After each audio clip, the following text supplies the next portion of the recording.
andai kata ya memang Prabowo pada akhirnya dilantik, maka pertanyaan berikutnya adalah bagaimana hubungan antara Prabowo dengan Jokowi. Bagaimanapun juga, karena peran Jokowi yang begitu besar di dalam politik Indonesia sepanjang 2014 sampai dengan Oktober 2024, maka karakteristik dari sistem tingkah laku Jokowi tentu kemudian akan dipengaruhi oleh pengalaman dia menjadi nahoda politik nasional Indonesia selama 10 tahun.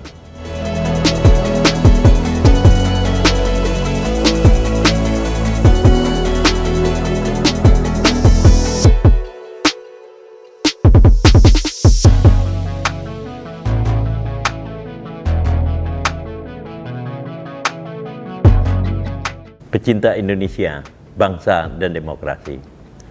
Tanggal 5 Maret 2024, saya mendengar berita dari Kompas TV bahwa Prabowo Subianto mengatakan ia akan dilantik pada tanggal 20 Oktober 2024. Ini semuanya berkaitan pada peristiwa 14 Februari 2024, yaitu ketika seluruh rakyat Indonesia yang punya hak untuk memilih itu melakukan pencoblosan secara nasional.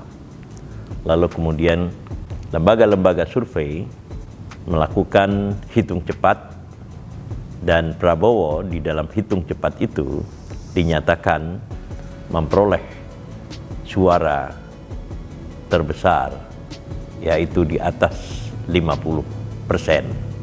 Lalu kemudian itu diikuti oleh perhitungan yang sebenarnya atau real count oleh KPU yang sampai detik ini, yaitu ketika konten ini dibuat pada 5 Maret 2024, masih memperlihatkan bahwa Prabowo Subianto memperoleh suara di atas 50%. Di dalam pengertian lain, cita-cita pasangan Prabowo Subianto dan Gibran Rakabuming Raka untuk mencapai kemenangan satu putaran di dalam kontestasi presiden tahun 2024 ini dianggap telah bisa dicapai. Dan inilah mungkin basis dari Prabowo Subianto mengatakan bahwa dia akan dilantik tanggal 20 Oktober 2024 sebagai presiden. Nah, pertanyaannya adalah bahwa apa yang kemudian terjadi atau bagaimana nasib politik dari Jokowi sebagai presiden yang akan digantikan oleh Prabowo Subianto. Nah, di sini kemudian kita melihat posisi sementara tentang pijakan politik dari Jokowi pasca pelantikan presiden pada Oktober 2024 ini, yaitu PSI, Partai Solidaritas Indonesia. Konten kami yang baru saja kami luncurkan itu mengatakan bahwa hasil dari hitung cepat atau quick count itu memperlihatkan bahwa PSI tidak memperoleh suara yang melampaui ambang batas parlemen. Jadi mereka bahkan tidak sampai pada 3% menurut hitung cepat atau quick count, karena ambang batas partai parlemen itu adalah 4% perolehan suara nasional, maka ada kemungkinan PSI tidak bisa menjadi anggota partai parlemen.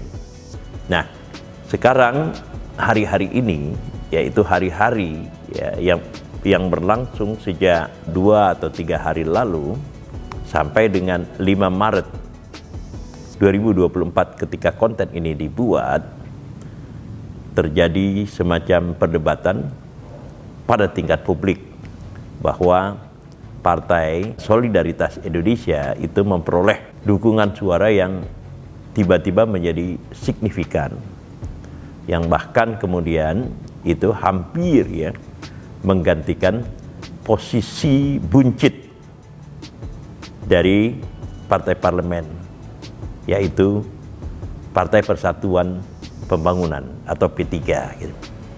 Nah, sampai dengan detik ini itu perdebatan masih tetap berlangsung, protes-protes juga masih berlangsung terhadap KPU yang dianggap relatif lalai di dalam menjaga alur suara yang diperoleh ya, dari setiap TPS. Ada hal-hal yang bersifat teknikal di dalam perdebatan itu. Saya tidak ingin terlibat di dalam perdebatan teknikal itu. Tetapi yang ingin saya katakan adalah bahwa andai kata pun ya PSI atau Partai Solidaritas Indonesia lolos ya, menjadi partai parlemen, maka itu pun belum terlalu kuat menjadi basis politik bagi Jokowi pasca pelantikan Presiden Oktober 2024. Alasannya tentu saja sederhana, karena Partai Solidaritas Indonesia itu bukanlah merupakan partai yang dominan di parlemen. Di dalam konten sebelumnya sudah saya katakan bahwa Partai Solidaritas Indonesia itu ternyata tidak menjadi indikator utama dari perubahan politik di Indonesia, karena di dalam kenyataannya tetap saja partai-partai yang dipimpin oleh mereka yang telah senior yang tetap mendapatkan dukungan suara dari rakyat Indonesia. Nah, andai kata PSI lolos menjadi partai parlemen, tetap saja, saya ulang apa yang telah saya katakan, bukan basis yang memadai bagi Jokowi untuk tetap eksis di dalam politik Indonesia pasca pelantikan Presiden 20 Oktober 2024. Nah, sekarang andai kata ya memang Prabowo pada akhirnya dilantik, maka pertanyaan berikutnya adalah bagaimana hubungan antara Prabowo dengan Jokowi.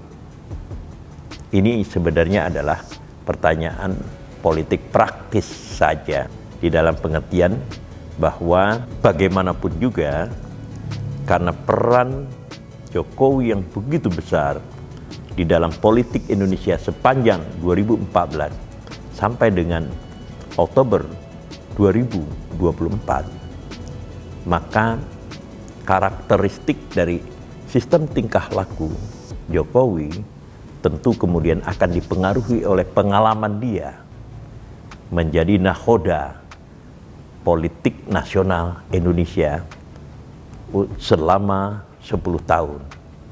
Dan karena itu bagaimanapun juga secara psikologis tentu Presiden Jokowi merasa tidak betah berada di luar kancah kontestasi politik pasca posisinya digantikan oleh di-elected presiden, yaitu presiden yang terpilih.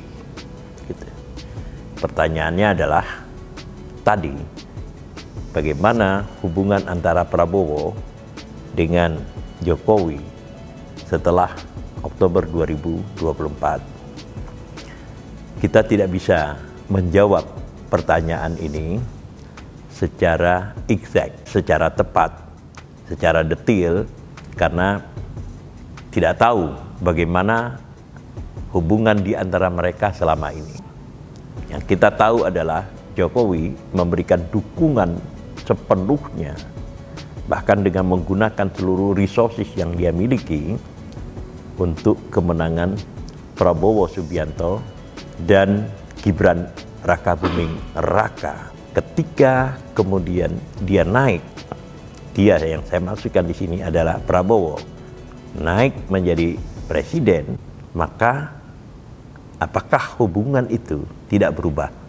Maksud saya hubungan antara Prabowo Subianto dengan Jokowi.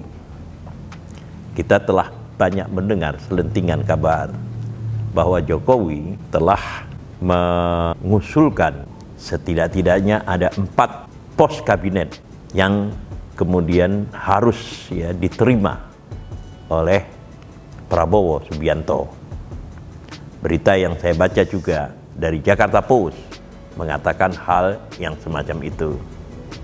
Kita juga telah melihat fakta bahwa putra dari Presiden Jokowi, yaitu Gibran Rakabuming Raka, berposisi sebagai wakil presiden dari Prabowo Subianto. Dengan demikian, kalau dibuat hitung-hitungan, maka sebenarnya Presiden Jokowi itu telah melakukan investasi politik. Yang pertama adalah dukungannya yang penuh pada keterpilihan pasangan Prabowo Gibran. Yang kedua adalah fakta bahwa Gibran adalah di-elected wakil presiden. Lalu yang ketiga adalah 4 menteri, andai kata memang benar-benar diterima. Nah, bagaimana menceritakan kelanjutan hal yang semacam ini? Saya ingin flashback pada hubungan antara Presiden Jokowi sebagai di-elected presiden 2014 sampai kemudian juga kembali terpilih pada 2019 dengan Megawati Soekarno Putri. Megawati Soekarno Putri kita tahu adalah pemimpin puncak Partai Demokrasi Indonesia Perjuangan yang memberikan dukungan penuh kepada Jokowi. Tentu sejak 2012 ketika Jokowi bertarung untuk Gubernur DKI Jakarta, lalu kemudian 2014 sejak Jokowi bertarung untuk posisi Presiden Republik Indonesia. Nah, di dalam posisi itu tampak secara teoritis Megawati Soekarno Putri itu berada di atas di dalam relasinya dengan Jokowi, berada di atas karena apa? Endorsement atau dukungan dari Megawati itu sangat menentukan, sangat decisive di dalam keberhasilan Jokowi tampil baik menjadi Gubernur DKI Jakarta, apalagi kemudian sebagai Presiden Republik Indonesia. Maka kemudian ada selalu asumsi bahwa Jokowi itu akan mengakomodasi sebesar mungkin aspirasi-aspirasi yang dibawa oleh Megawati Soekarno Putri, terutama di dalam pembentukan kabinet. Di dalam realitasnya, tidak semua permintaan dari Megawati sebagai pemimpin partai yang mendukung Jokowi itu terakomodasi oleh Jokowi.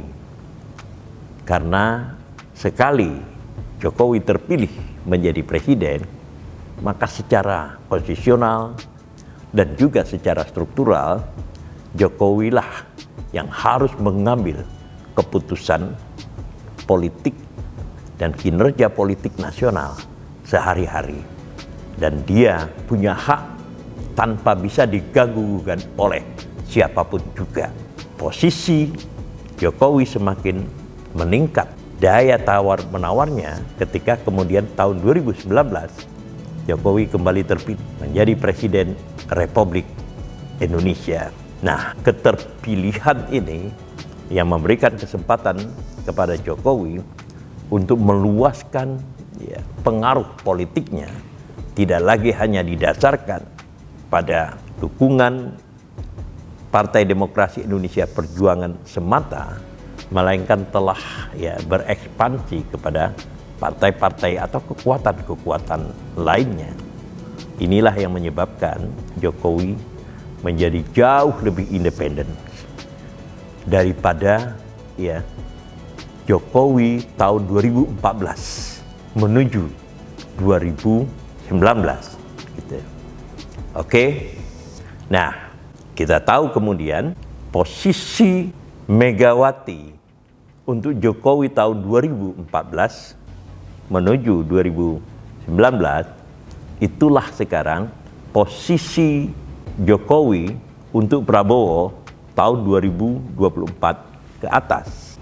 Jika kemudian Jokowi secara gradual, secara perlahan-lahan berusaha melepaskan diri dari pengaruh Megawati, maka kita juga bisa mengatakan bahwa gradually, secara perlahan-lahan, Prabowo Subianto sebagai presiden yang akan dilantik pada Oktober 2024 itu juga akan mengambil sikap yang sama. Yang saya maksudkan adalah sikap seperti yang diambil Jokowi di dalam hubungannya dengan Megawati Soekarno Putri.